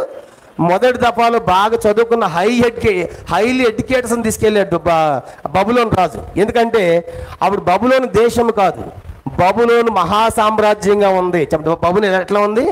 మహా సామ్రాజ్యం ఉంది కాబట్టి మొదటి దాడులు ఏం చేశాడంటే బాగా చదువుకున్న వాళ్ళని తీసుకొని పోయి వాళ్ళకి ఏం నేర్పిస్తున్నాడు? కల్దీయుల విద్యా భాష. ఎందుకు? అవన్నీ పరిపాలన చేయాలి. అది పెద్ద మహా సామ్రాజ్యం అయిపోయింది. అందుకే బాగా చదువుకున్న అంటే మన భాష చెప్పాలంటే కలెక్టర్లు, మంత్రులు, ఆ రేంజ్ ఉన్నటువంటి పెద్ద పెద్ద హైలీ ఆఫీసర్స్ని తీసుకుపోయాడు. ఆ జాబుతో దానియేలు ఉంటాడు. అంటే మొదటి దఫాలో దానియేలు ఉన్నాడు. అందుకే వీళ్ళకి కల్దీయుల విద్యా భాష ఎందుకు నేర్పించాలి? అది చాలా మహా పట్టణం అయిపోయింది, మహా సామ్రాజ్యం అయిపోయింది కాబట్టి వీళ్ళందరూ నియమించాలి. వాళ్ళ భాషలు నేర్పించి, వాళ్ళ ప్రిన్సిపల్తో నేర్పించి వాళ్ళ అధికారులు పెట్టాలి. కాబట్టి రాజవంశీకులే రావాలి, వాళ్ళకి భాష నేర్పించాలి. కాబట్టి ఆ విశాలమైనటువంటి బబులోనికి వాళ్ళు నియమించడానికి అలాగ చేశాడు. అందుకే మొదటి దఫాలో దాన్ని గుర్తుపెట్టుకోండి. కాబట్టి 606లో దాడి చేసి దానియేలు దాడిలోకి వెళ్ళిపోయాడు, బబులోను చెరలోకి వెళ్ళిపోయిన తర్వాత ఇప్పుడు మనం గుర్తుపెట్టుకోవాలి, దానియేలు వయసు అప్పుడు ఎంత అని చెప్పుకున్నాం? సుమారు 14 లేదా 15 అనుకుంటే 14 వేస్తే దానియేలు ఎప్పుడు పుట్టి ఉండాలి? ఆయన 620లో పుట్టాడు. దానియేలు 620లో పుట్టి ఉండాలి అనే విషయం మనం గుర్తుపెట్టుకోవాలి. ఇప్పుడు అంటే దానియేలు జన్మించింది క్రీస్తు పూర్వం 620లో పుట్టాడు, 20లో జన్మించి ఉండాలి. ఎప్పుడు దాకా ఆయన బతికాడు? దానియేలు గ్రంథము చూడండి, దానియేలు గ్రంథం 10వ అధ్యాయం. దానియేలు గ్రంథం 10వ అధ్యాయం మొదటి వచనం. దానియేలు గ్రంథము 10వ అధ్యాయము మొదటి వచనం అందరం చదువుతాము. పారసీక రాజుగు కోరేషు పరిపాలన కాలములో 3వ సంవత్సరమున బెల్తషాజరును దానియేలుకు ఒక సంగతి బయలుపరచబడును. ఈయన ఏ రాజు కాలంలో కనబడుతున్నాడు మనకి? చెప్పండి, ఏ రాజు అంట? కోరేష్. చెప్పండి, ఏ రాజు అయినా? పారసీక రాజు అయినటువంటి కోరేష్. ఇప్పుడు కోరేష్ పాలన ఎప్పుడు? కోరేష్ పాలన 500 క్రీస్తు పూర్వం 539. చెప్పండి, కోరేష్ ఎప్పుడు రాజు అయ్యాడు? క్రీస్తు పూర్వం 539లో కోరేష్ రాజు అయ్యాడు. కోరేష్ రాజు అయిన తర్వాత ఆయన ఏం చేశాడంటే, కోరేషు బబులోను దేశానికి బబులోను దేశాన్ని రాజ సామ్రాజ్యాన్ని ఓడించి కనుక పారసీక రాజ్యాన్ని స్థాపించాడు కోరేషు. ఇప్పుడు 539లో. ఇప్పుడు ట్రంప్ను కూడా అందరూ ఏమంటున్నారు? ఇప్పుడు ట్రంప్ను అందరూ ఏమని పిలుస్తున్నారు? కోరేషు అంటున్నాడు. ఎందుకు తెలుసా? ఈ కోరేషు 539లో ఈ కోరేషు చక్రవర్తి అయిపోయిన తర్వాత ఇశ్రాయేలుకి మందిరం కట్టుకోవడానికి అవకాశము ఇచ్చాడు. మీరు ఎవరైతే దేవుని జనులుగా ఉన్నారో మీరు అందరూ పోయి మీ దేవుని మందిరాన్ని మీరు కట్టుకోవచ్చని ఆ అవకాశం కల్పించాడు కోరేష్. కాబట్టి అందుకే ఇప్పుడు ట్రంప్ కూడా ఇశ్రాయేల్ విషయం ఎలాంటి సన్నాహాలు చేస్తూ ఉన్నాడు. జెరూసలేం క్యాపిటల్ ప్రకటించడము, ఇశ్రాయేల్ సపోర్ట్గా చేయడం. అందరూ ఏమంటున్నారంటే ట్రంప్ కోరేషి అంటున్నారు. ట్రంప్ కోరేషే లేదు మనకే తెలియదు, కానీ ఇది మాత్రం ఈ కోరేషి మాత్రము మందిరం కట్టడానికి ఆయన అవకాశము కల్పించాడు. కానీ ఇప్పుడు చెప్పండి, కోరేషి పాలన ఎప్పుడని చెప్పుకున్నాము? 539. 539లో దానియేలుకు ఏ సంవత్సరంలో కలబడింది? ఆయన కాలంలో ఏ సంవత్సరం కనుక చూడండి. ఏ సంవత్సరం అంటది? 10వ అధ్యాయం మొదటి వచనం. ఏ సంవత్సరం అది? 3వ సంవత్సరం. చెప్పండి, ఏ సంవత్సరం అంట? 3వ సంవత్సరం అంటే 539 - 3 ఏమైంది చెప్పండి? ఎంత? 536. చెప్పండి, అంటే 536. ఇప్పుడు దానియేలు పుట్టింది ఎప్పుడు? 620లో పుట్టాడు. 620లో దానియేలు పుడితే ఎప్పుడు దాకా మనకు కనబడుతున్నాడు? 536. ఎంత అవుతుంది? 620 - 536 84. చెప్పండి, దానియేలు వయసు ఎంత అప్పుడు? 84. కనుక కన్ఫ్యూజ్ కావద్దు. కోరేషు పాలన ఎప్పుడంట? 539లో కోరేషు బబులోను ఓడించి పారసీక రాజ్యాన్ని స్థాపించాడు, పారసీక సామ్రాజ్యాన్ని స్థాపించాడు. ఆ సంవత్సరం దానియేలు ఏ సంవత్సరం మనకు కనబడుతున్నాడు? 3వ సంవత్సరం. చెప్పండి, ఏ సంవత్సరం అంట? ఇది 10వ అధ్యాయం మొదటి వచనం. దానియేలు గ్రంథం 10వ అధ్యాయం మొదటి వచనంలో కోరేషు యొక్క పాలనలో 3వ సంవత్సరంలో దానియేలు ఒక దర్శనం వచ్చింది, ఒక సంగతి కనబడింది. అటు కోరేషు కాలంలో 539 అయితే -3 సంవత్సరాలు అంటే ఎంత చెప్పండి? 536. ఇప్పుడు 536 దాకా మనకు దానియేలు కనబడుతూనే ఉన్నాడు. అంటే 620లో పుట్టిన దానియేలు 536 బతికి ఉన్నాడంటే అప్పుడు వయసు ఎంత? చెప్పండి ఎంత? 84. చెప్పండి ఎన్ని సంవత్సరాలు? 84 సంవత్సరాలు. ఇంకా సుమారు దానిలో ఇంకో 10 సంవత్సరాలు బతికే ఉండాలి. ఇంకా దీని తర్వాత కూడా ఇంక ఇప్పటికి అయిపోలా. కోరేషాలు నేను చనిపోలేదు దానియేలు. అప్పుడు దాకా కనబడి మీకు ఈ ఇయర్స్ తెలియాలని చెప్పేసి నేను దాన్ని మీకు తెలియజేశాను. అంటే అప్పుడు దాకా బతుకున్నాడు, చనిపోయి అనుకోకండి. దానిలో ఇంకా బతికే ఉన్నాడు, ఇంకా ఉన్న సంగతులు ఉన్నాయి. అంటే అప్పటికి కోరేషు రాజ్యానికి వచ్చే సమయానికి దానియేలు వయసు ఎంతని చెప్పండి? 84 సంవత్సరాలు ఇంకా బతికే ఉన్నాడు. ఇంకా సుమారుగా ప్లస్ ఇంకొక 10 సంవత్సరాలు బతికాడు అనుకుందాం. మొత్తం సుమారుగా 90 సంవత్సరాల దాకా బతికున్నాడు దానియేలు. సుమారు దానియేలు ఇంకో 10 సంవత్సరాలు మనం కలిపితే కోరేష్ తర్వాత ఎన్ని సంవత్సరాలు బతికి ఉండొచ్చు? సుమారుగా దానియేలు 90 సంవత్సరాలు. చెప్పండి ఎన్ని సంవత్సరాలు? 90 సంవత్సరాలు. అంటే ఇప్పుడు 90 సంవత్సరాలు కదా, దానియేలు సుమారుగా 90 సంవత్సరాలు బతికాడు అనుకుంటే 90 సంవత్సరాల్లో 15 సంవత్సరాలు ఎక్కడున్నాడు? 14-15 సంవత్సరాలు ఎక్కడున్నాడు? చెప్పండి. యోధా దేశంలో ఉన్నాడు. 15 సంవత్సరాలు యోధా దేశంలో ఉన్నాడు. అంటే మిగతాది తీసేస్తే ఎంత వస్తుంది? 75. అంటే 15 సంవత్సరాలు స్వదేశంలో ఉన్నాడు. మిగతా 75 సంవత్సరాలు ఎక్కడున్నాడు చెప్పండి? అన్యుల దేశంలో ఉన్నాడు. ఎక్కడ చెప్పండి? అన్యుల దేశంలో. 14-15 సుమారు అనుకున్నాం కదా, 15 వేసుకుంటే కనుక సుమారు 14 వేసుకుంటే 74 లేదా 75. అంటే 15 సంవత్సరాలేమో యోధా దేశంలో ఉన్నాడు. 75 సంవత్సరాలు ఎక్కడ బతికాడు? పరాయి దేశంలో బతికాడు, అన్యుల మధ్య బతికాడు. ఆలోచించండి, 75 సంవత్సరాలు అంటే అన్యుల మధ్య తన విశ్వాసాన్ని కాపాడుకున్నాడు. ఒంటరిగా అంటే మిగతా వాళ్ళు ఉన్నప్పటికీ కూడా ఇతనికి వచ్చిన శోధనలు ఎన్నో భయంకరమైనవి. కాబట్టి తన విశ్వాసాన్ని కాపాడుకున్నాడు. కాబట్టి ఇవన్నీ చూసినప్పుడు ఇన్ని సంవత్సరాలు దేవుడు నా న్యాయాధిపతి, దేవుడు నాకు న్యాయం చేస్తాడు అనేటువంటి అనుభవంలోనే దానియేలు బతికినట్లుగా మనం చూస్తాం. కాబట్టి అందుకే 75 సంవత్సరాలు కూడా దానియేలు దేవునికి ప్రియుడిగా బతికాడు. చెప్పండి ఎలా బతికాడంటే ఆయన ప్రియుడిగా. అంటే 75 సంవత్సరాలు విశ్వాస జీవితాన్ని ఎంత జాగ్రత్తగా బతికుండాలి ఆయన. కాబట్టి మా దేశం అన్నది కాదు, ప్రజలు అక్కడ తల్లిదండ్రులు లేరు, కానీ తల్లిదండ్రులు దూరం అయిపోయి ఎన్నో రకాల శోధనలు, ఎన్నో రకాల పరిస్థితులు ఎదుర్కొని కూడా విశ్వాసంలో ఎక్కడ తప్పిపోకుండా 75 సంవత్సరాల విశ్వాస యాత్ర కాపాడుకున్నాడండి దానియేలు. చిన్న విషయం కాదు దానియేలు.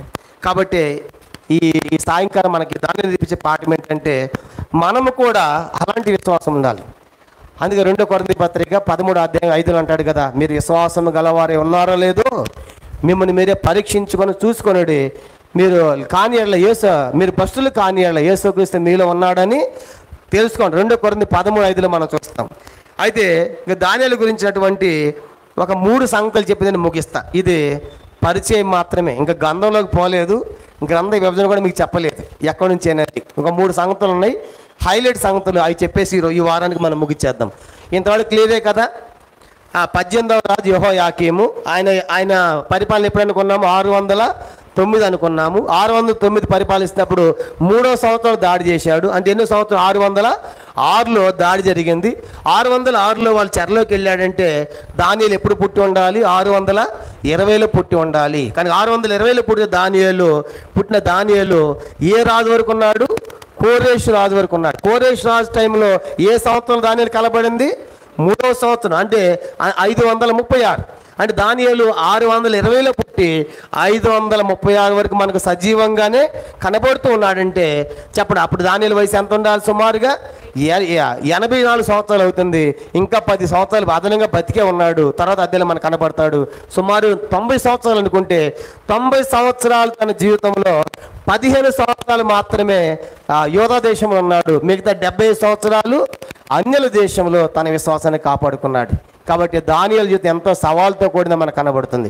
కానీ దానియేలు గురించి ఒక 3 ప్రాముఖ్యమైన సంగతులు మనం చదివి ఈరోజు మనం ముగిచ్చేద్దాం. మొదటిది హెబ్రీ పత్రిక 11వ అధ్యాయం. హెబ్రీ పత్రిక 11వ అధ్యాయము 33-34 మనం చదువుకున్నాము. మొదటిది హెబ్రీ పత్రిక 11వ అధ్యాయం 33-34 వచనాల్లో మనకు కనబడుతుంది విశ్వాస వీరుడు. ఎన్ని సవాళ్ళు వచ్చినా ఆయన విశ్వాసంతో జీవించాడు. దానియేలులో మనకు విశ్వాసం మనకు కనబడుతుంది. విశ్వాస వీరుల జాబితాలో సాక్షి సమూహంలో మనకు కనబడతాడు. కాబట్టి దానియేలులో గొప్ప విశ్వాసం మనం చూస్తాం. 75 సంవత్సరాల విశ్వాస యాత్ర పరాయి దేశములంటే చిన్న విషయం కాదు. రెండో సంగతి యెహెజ్కేలు గ్రంథం 14 అధ్యాయం.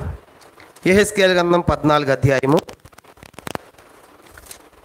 12 నుంచి 14 వచనాలు. యెహెజ్కేలు గ్రంథం 14 అధ్యాయము 12 నుంచి 14 వచనాలు చదువుకున్నాము. ఇక్కడ దానియేలులో ఉన్న రెండో సంగతి మనకు కనబడుతుంది. రెండో సంగతి యెహెజ్కేలు గ్రంథం 14 అధ్యాయము చూడండి 12 నుంచి 14 వచనాలు.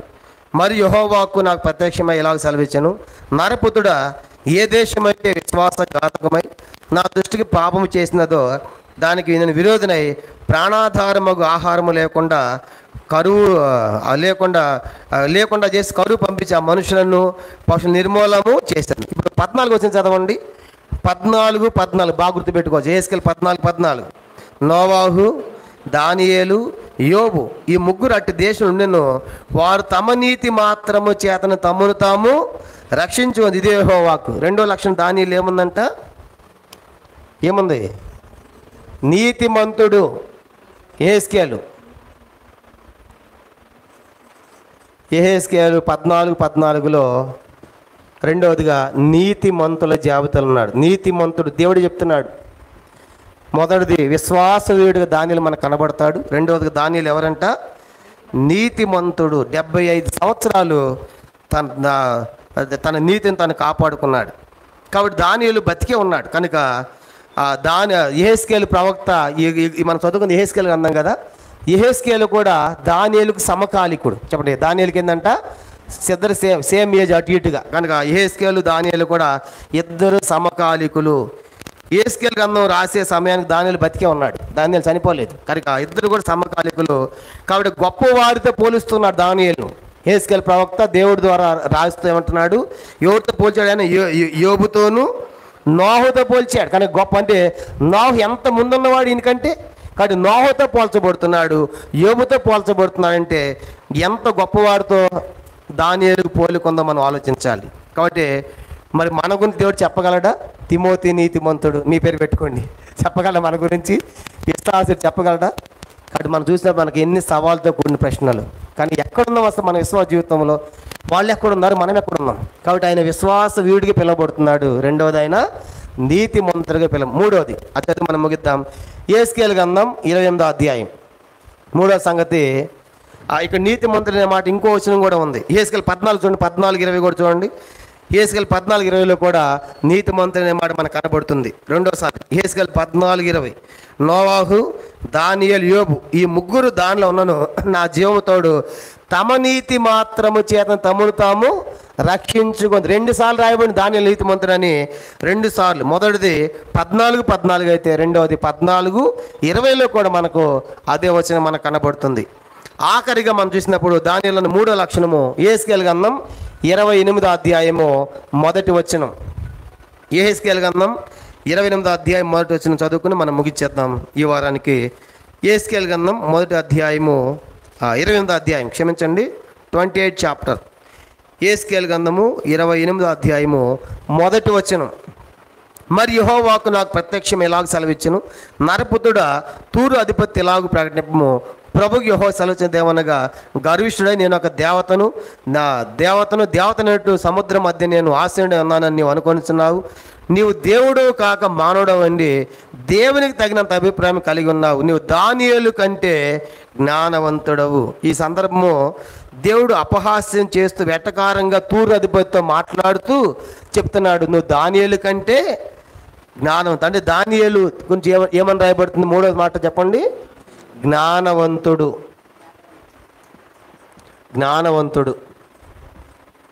కాబట్టి దానియేలు విశ్వాసవీరుడు, రెండో దానియేలు నీతిమంతుడు, మూడో దానియేలు జ్ఞానవంతుడు. కాబట్టి ఇవన్నీ మనం చూసినప్పుడు మనం కూడా సమయాన్ని పోనీయకుండా, కనుక వాళ్ళు పరాయి దేశంలో ఒక దాసులకి వెళ్ళి ఎంత గొప్ప స్థానానికి రాగలిగారంటే వాళ్ళు విశ్వాసం కాపాడుకున్నారు, నీతిని కాపాడుకున్నారు, దేవుని యొక్క జ్ఞానాన్ని వాళ్ళు పొందుకొని అలాగే జీవించగలిగారు. కాబట్టి మనం కూడా ఏం చేయాలంటే మన సమయాన్ని పోనివ్వకుండా, ఎవరు జ్ఞాని అంటే, జ్ఞాని ఎవరు చెప్పండి? సమయాన్ని పోనివ్వని వాడు జ్ఞాని. ఎఫెసీ పత్రిక 5వ అధ్యాయం. ఎఫెసీ పత్రిక 5వ అధ్యాయము 15-16 వచనాలు చదువుకుని ముగిద్దాం. చూడండి, జ్ఞాని ఎవరంటే డబ్బున్న వాళ్ళు కాదు. కనుక ఎఫెసీ పత్రిక 5వ అధ్యాయం 15-16 వచనాలు.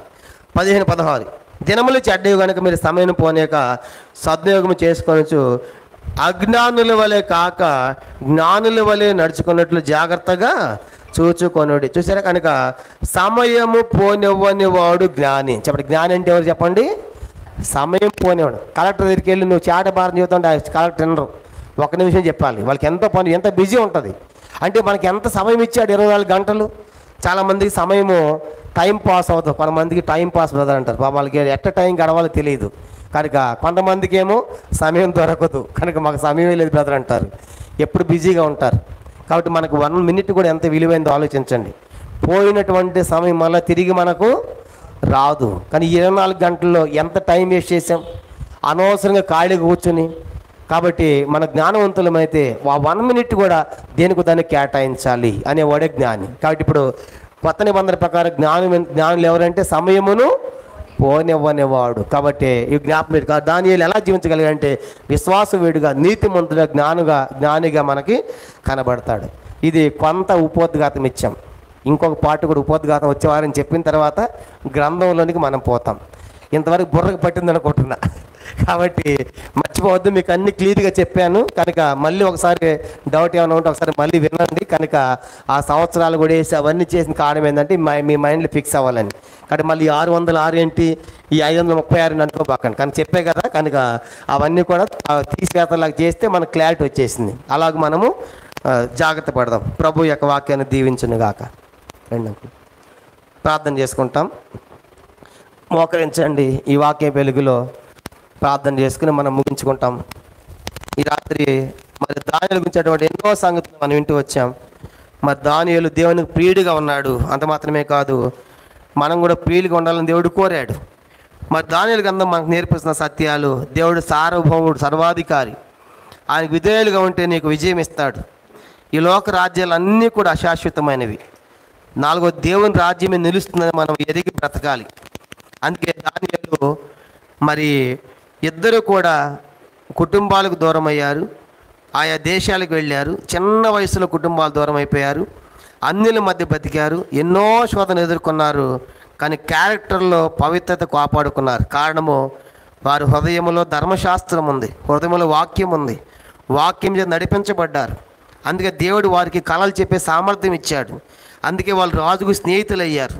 అంత మాత్రమే కాదు, రాజు తర్వాత పాలకులు అయ్యారు. కాబట్టి ఈ రాత్రి దానియేలు లాగా యేసేపులాగా మనం లేం. మనం మన సొంత దేశంలో ఉన్నాం, మన సొంత ప్రజల మధ్య ఉన్నాం, దేవుని బిడ్డల సహవాసంలో ఉన్నాం, మందిరంలో ఉన్నాం. కాబట్టి ఇంకా మనం ఎంతగా బతకాలి, మనం ఎంతగా అభివృద్ధి చెందాలి ఆత్మీయతలో. ఇవన్నీ లేకపోయినా వాళ్ళు ఎలా ఉండగలిగారు? కాబట్టి చెరలో ఉన్నటువంటి చెరలోని దోషలకు వెళ్ళి ఎంత అద్భుతమైన జీవితాన్ని వాళ్ళు జీవించారు.